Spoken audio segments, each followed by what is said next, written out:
Hi అండి. ఈ వీడియోలో పన్నీర్ తోటి పన్నీర్ బటర్ మసాలా కర్రీ అయితే ప్రిపేర్ చేస్తున్నాను. ఈ పన్నీర్ కర్రీ చపాతీలోకి కానీ, బటర్ నాన్స్లోకి కానీ, పుల్కాల్లోకి కానీ, అలాగే వెజ్ బిర్యానీలోకి కానీ చాలా బాగుంటుంది. నేను మా అమ్మ వాళ్ళ ఇంటికాడ చపాతీ చేసుకున్నామంటే దానికి కంపల్సరీగా చికెన్ కర్రీ అయితే ఉండాలి. మీకు చపాతీలోకి ఏ కర్రీ కాంబినేషన్ అంటే ఇష్టమో కింద కమెంట్ సెక్షన్లో కమెంట్ చేయండి. ఈసారి నేను చేసిన పన్నీర్ కర్రీ అయితే హోటల్ స్టైల్లో పర్ఫెక్ట్గా ఉందన్నమాట.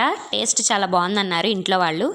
మీరు కూడా ఒకసారి ఈ విధంగా ట్రై చేయండి. టేస్ట్ చాలా బాగుంటుంది. ఈ కర్రీని ఏ విధంగా ప్రిపేర్ చేసుకోవాలనేది మన ఛానల్లోని లాంగ్ లెంత్ వీడియోస్లో అయితే అప్లోడ్ చేశాను. ఆ వీడియో యొక్క లింక్ని ఈ వీడియో కింద డిస్క్రిప్షన్ బాక్స్లో అయితే ఇస్తాను. నెక్స్ట్ ఎటువంటి రెసిపీస్ కానీ, వీడియోస్ కానీ, వ్లాగ్స్ కావాలో కింద నాకు కమెంట్ సెక్షన్లో కమెంట్ చేయండి. నెక్స్ట్ వీడియోలో అవి అప్లోడ్ చేస్తాకి ట్రై చేస్తాను. ఈ వీడియో చూసిన ప్రతి ఒక్కరు కూడా ఛానల్ సబ్స్క్రైబ్ చేసుకొని ఈ వీడియోకి ఒక లైక్ చేయండి. ఇప్పుడు దాకా మన ఛానల్లోని వీడియోస్ ఎవరైనా చూడకపోతే ఒకసారి మన ఛానల్లోకి వెళ్ళి వీడియోస్ అన్నింటినీ ఒకసారి చెక్ చేయండి. Thank you for watching.